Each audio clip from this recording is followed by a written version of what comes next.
नमस्कार दोस्तों, स्वागत है आपका मेरे चैनल कॉमिक्स लाइफ में।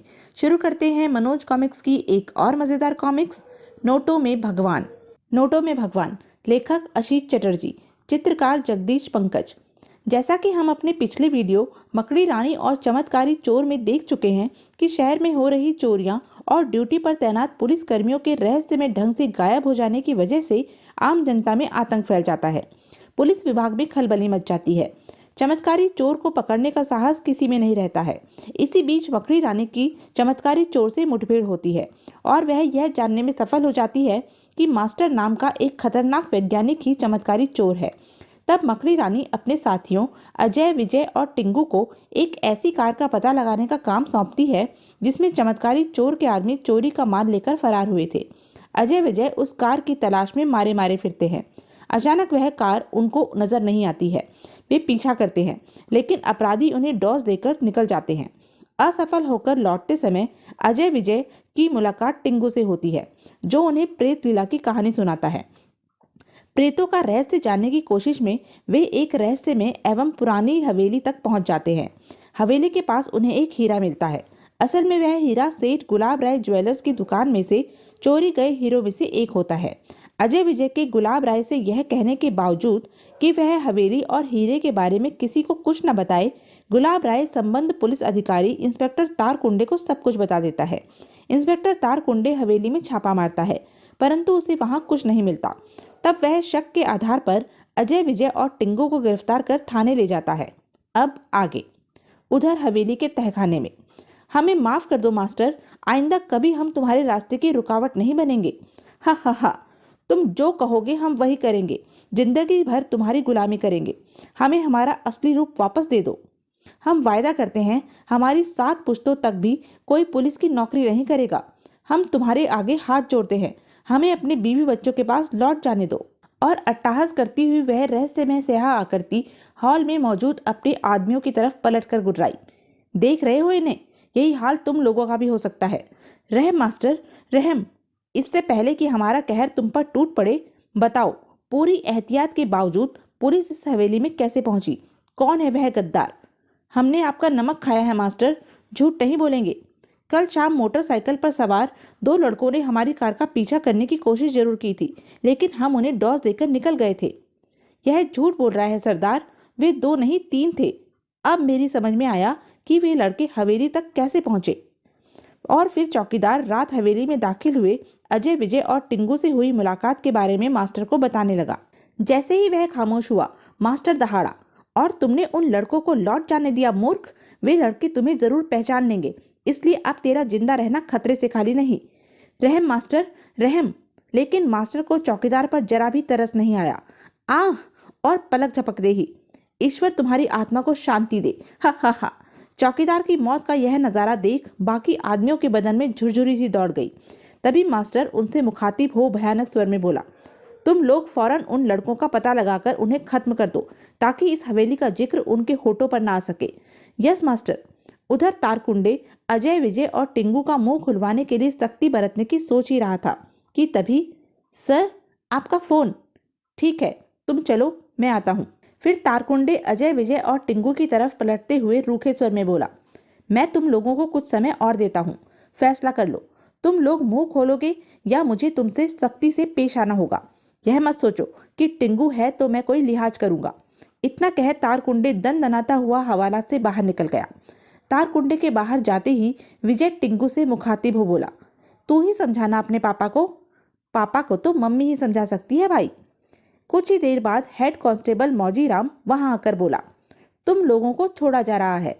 वो मारा, जरूर मम्मी का फोन आया होगा, वरना पापा की समझ में हमारी निर्दोषिता की बात कहाँ आने वाली थी। अजय विजय और टिंगू ने फौरन थाने के बाहर जाने की राह पकड़ी। उनके जाने के बाद तारकुंडे गहरी सोच में डूब गया। आईजी साहब को भला इन्हें छुड़वाने की क्या जरूरत थी? खैर, मैं भी देखता हूँ मकड़ी रानी कब तक अपने आप को बचाती है। बस एक बार कोई ठोस सबूत लग जाए मेरे हाथ। तभी नए थाना अध्यक्ष इंस्पेक्टर शिंदे ने तारकुंडे की सोचों को भंग करते हुए कहा, तारकुंडे, मेरा ख्याल है चोर चोरी का माल ठिकाने लगाने की जरूर कोशिश करेगा। और अकस्मात ही एक विचार बिजली की तरह तारकुंडे के मस्तिष्क में कौंध गया। Good idea. मुझे ऐसे जौहरियों से पूछताछ करनी चाहिए जो चोरी का माल खरीदते हैं। इस विचार के दिमाग में आते ही तारकुंडे तेजी से उठा और थाने के बाहर निकल गया। तब शाम के करीब 5 बज रहे थे। बिना समय गंवाए तारकुंडे ने टैक्सी पकड़ी और सीधा जौहरी बाजार पहुंच गया। फिर पूछताछ करते हुए सेठ लल्लन लाहौर वाले की दुकान में जा घुसा। आइए आइए दरोगा साहब, आपने क्यों तकलीफ की, हमें बुला लिया होता। ऐसा लगता है जैसे पहले भी इसे कहीं देखा है, पर कहाँ। लल्लन लाहौर वाले को पहचानने की कोशिश करता हुआ तारकुंडे काउंटर के निकट पहुंच गया। फिर हीरा जेब से निकाल उसके सामने रखते हुए बोला, इस हीरे को पहचानते हो लल्लन मियाँ? ऐसे हीरे और भी होंगे तुम्हारे पास? किबला काफी कीमती मालूम पड़ता है। फिर लल्लन मियाँ हीरा हाथ मेरे गौर से मुआयना करते हुए बोले, मुद्दत हो गई ऐसा लाजवाब हीरा आंखों के सामने से नहीं गुजरा। ज्यादा बनने की कोशिश मत करो लल्लन मियाँ, मुझे पक्की खबर मिली है कि चोरी के हीरे तुम्हारी खास कमजोरी हैं। अगर तुमने आजकल में किसी से ऐसे हीरों का सौदा किया हो तो बिना हील हुज्जत के बता दो, वरना। कुछ देर ना नुकुर करने के बाद लल्लन लाहौर वाले ने हीरे और आभूषण खरीदने की बात स्वीकार कर ली। काफी सस्ते दाम पर दे दिया था, सो नीयत फिसल गई। कौन था वह? धीरे बोलिए सरकार, दीवारों के भी कान होते हैं। अगर बात उसके कानों तक पहुंच गई तो समझिए मेरी खैर नहीं। खैर तो तुम्हारी अब भी नहीं है लल्लन मियाँ, मेरे सवाल का सीधी तरह जवाब दो। बताता हूँ सरकार, पहले भीतर तो चलिए। क्यों आप मेरी जान को मुश्किल में डाल रहे हैं? बड़ा खतरनाक आदमी है वह। अगर उसे पता चल गया कि मैंने आपको उसके बारे में कुछ बताया है तो यूं गर्दन हलाल करके रख देगा मेरी। ठीक है, चलो अंदर, पर याद रखो होशियारी दिखाने की कोशिश की तो हड्डी पसली तोड़ डालूंगा।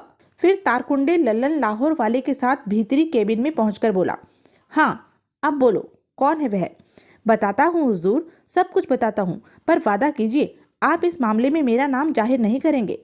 मेरा समय बर्बाद मत करो ल।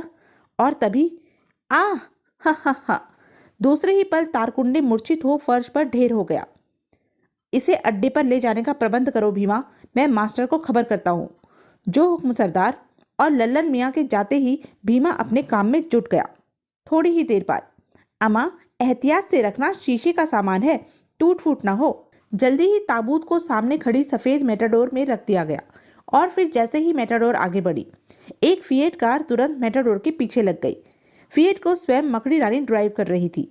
अगर मैं तारकुंडे पर नजर न रखती तो शायद तारकुंडे का पता लगाना मुश्किल हो जाता। लेकिन अब एक बात तो साफ है कि चमत्कारी चोर के आदमी शहर में चारों तरफ फैले हुए हैं।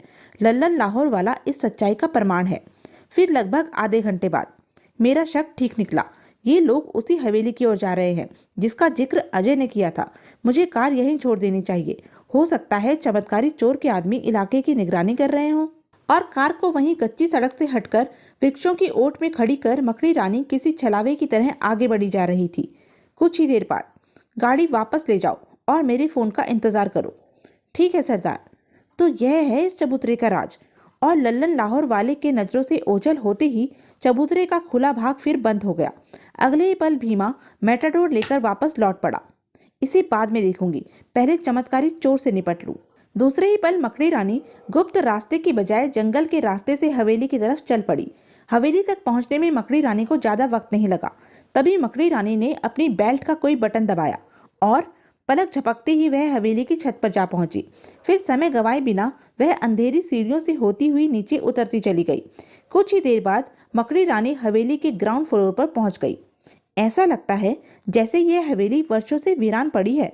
तभी ची ची, सचमुच भूतिया हवेली लगती है। हवेली के अंदर से भी कोई रास्ता तहखाने तक जरूर जाता होगा। मुझे जल्द से जल्द उस रास्ते का पता लगाना चाहिए। और गुप्त रास्ते को खोजती हुई मकड़ी रानी अंततः एक सुसज्जित कमरे में जा पहुंची। आश्चर्य है, इस वीरान हवेली में यही एक कमरा ऐसा है जो साफ सुथरा और सुसज्जित है। जरूर इसमें कोई रहता है। हो सकता है इसी कमरे में तहखाने का गुप्त द्वार हो। तभी अनजाने में मकड़ी रानी का हाथ पलंग के पीछे लगे गुप्त स्विच पर पड़ा। स्विच के दबते ही, यह क्या, फर्श नीचे धंस रहा है पर कमरे का सामान अपनी जगह पर मौजूद है। अजीब तिलिस्म है। कुछ ही देर बाद फर्श स्थिर हो गया। ओह, तो यह है तहखाने का तिलिस्मी द्वार। फिर मकड़ी रानी की गैलरी में पहुंचते ही खुला द्वार स्वयं ही बंद होता चला गया। मकड़ी रानी आगे बढ़ गई। कुछ दूर जाकर जैसे ही उसने गैलरी का मोड़ पार किया, क्या खबर है भीमा? यह आवाज तो लल्लन लाहौर वाले की मालूम होती है। अगले ही पल मकड़ी रानी अध खुले द्वार से अंदर झांक रही थी। ओह, तो वे छोकरे हवेली के मालिक का पता लगाने की कोशिश कर रहे हैं, तो तुम उनकी मुश्किल आसान क्यों नहीं कर देते? उन्हें काली माँ के मंदिर में इसी बहाने से बुला लो और उनका काम तमाम कर दो, समझ गए ना? हा हा हा। इस बीच मकड़ी रानी दबे कदमों से अंदर दाखिल हो गई। जैसे ही लल्लन लाहौर वाला रिसीवर क्रेडिट पर रखकर मुड़ा, कौन? मकड़ी रानी, तो तुम यहाँ? तेरी एक एक बात मैं सुन चुकी हूँ। तू आज तक कानून की नजरों में धूल झोंकता रहा, पर मुझे धोखा देना इतना आसान नहीं है लल्लन लाहौर वाले उर्फ डाकू लाखन सिंह। अब तू मेरे हाथों से नहीं बच सकता। तुमने यहाँ आकर और मेरी असलियत जानकर अपनी मौत को दावत दी है मकड़ी रानी। कहने के साथ ही लल्लन मियाँ का हाथ तेजी के साथ टेबल पर रखे रिवॉल्वर की तरफ बढ़ा, लेकिन उसकी सारी फुर्ती धरी की धरी रह गई। तड़ाक! आह! परंतु चोट की परवाह किए बगैर लाखन सिंह ने तुरंत अपने आप को संभाला और घायल चीते की तरह मकड़ी रानी पर झपट पड़ा। मैं तुझे जिंदा नहीं छोड़ूंगा मकड़ी रानी। आजा बच्चू, अभी मजा चखाती हूँ। और जैसे ही लाखन सिंह मकड़ी रानी के करीब पहुंचा, बोल, मास्टर कहाँ है? इंस्पेक्टर तारकुंडे को तुमने कहाँ रख रखा है? मकड़ी रानी की बाह का कसाव लाखन सिंह की गर्दन पर क्षण प्रतिक्षण बढ़ता जा रहा था। अगर तूने जल्दी जवाब नहीं दिया तो तू जिंदा नहीं रहेगा। बताता हूँ, पर मेरी गर्दन। आह! गर्दन पर कसाव कुछ कम होते ही लाखन बोल पड़ा। इंस्पेक्टर तारकुंडे यहीं तहखाने में एक कमरे में बेहोशी की हालत में कैद है, पर मैं यह नहीं जानता कि मास्टर कहाँ है। तू ऐसे नहीं बताएगा। आह! मुझे छोड़ दो। और इससे पहले कि लाखन सिंह संभल पाता, आह! जल्द ही लाखन का धैर्य जवाब दे गया। मत मारो, मत मारो मुझे, मैं तुम्हें सब कुछ बता दूंगा। आह! अब आए ना सीधे रास्ते पर। अब बता, मास्टर कौन है और तेरा उससे संबंध कब और कैसे हुआ? फिर लाखन सिंह बिना किसी विरोध के उस हवेली में अपने आगमन और मास्टर से हुई पहली मुलाकात के बारे में मकड़ी रानी को बताने लगा। करीब 5 साल पहले पुलिस की पकड़ से बचता बचाता मैं अपने 6 साथियों के साथ इस शहर में आ गया। फिर हमने शहर में छोटी मोटी डकैतियां डालनी शुरू कर दी। एक दिन डकैती डालने के इरादे से हम इस हवेली में आए। सरदार, सुना है यह भूतिया हवेली है। हवेली में जाना खतरे से खाली नहीं। बकवास बंद कर भीमा, भूत प्रेत नाम की कोई चीज नहीं होती। मैंने अपने आदमियों को प्रोत्साहित किया। यह बहुत पुरानी हवेली है। ऐसी हवेलियों में अक्सर खजाने गड़े होते हैं। अगर किस्मत ने साथ दिया तो आज हमारे वारे न्यारे हो जाएंगे। ठीक है सरदार, जैसी तुम्हारी मर्जी। और फिर मैं अपने साथियों सहित हवेली में दाखिल हो गया। हमने हवेली का चप्पा चप्पा छान मारा, किंतु धूल और जालों के सिवा हमें कुछ नहीं मिला। अंत में हम एक कमरे में पहुंचे। अरे, यह कमरा तो साफ सुथरा है, जरूर यहाँ कोई रहता है। फिर तो माल भी इसी कमरे में होगा। चलो ढूंढो। हमने पूरा कमरा छान मारा, हमारे हाथ तो कुछ नहीं आया। पर अजीब बात है, कमरे में रखे हर सामान को दीवार के साथ नट बोल्ट से क्यों कसा हुआ है? शायद रहने वाले को यह डर है कि कहीं कोई उसका सामान ही ना उठाकर ले जाए। तभी भीमा का हाथ किसी स्विच से टकराया और अगले ही पल फर्श नीचे धंसने लगा। ओह, अब समझ में आया कि कमरे का सामान फर्श के साथ नीचे क्यों नहीं आया। इतना कह लाखन सिंह कुछ पल सांस लेने के लिए रुका। फर्श को इस तरह बनाया गया है कि लिफ्ट की तरह प्रयोग भी हो जाए और किसी को इस गुप्त रास्ते का पता भी न चले। दाद देनी पड़ेगी उस दिमाग की जिसने उस फर्श रूपी लिफ्ट का निर्माण किया। तो यह थी अब तक की कहानी। आगे की कहानी जानने के लिए बने रहें मेरे साथ। और हाँ, मेरे चैनल को लाइक, शेयर और सब्सक्राइब करना ना भूलें। धन्यवाद।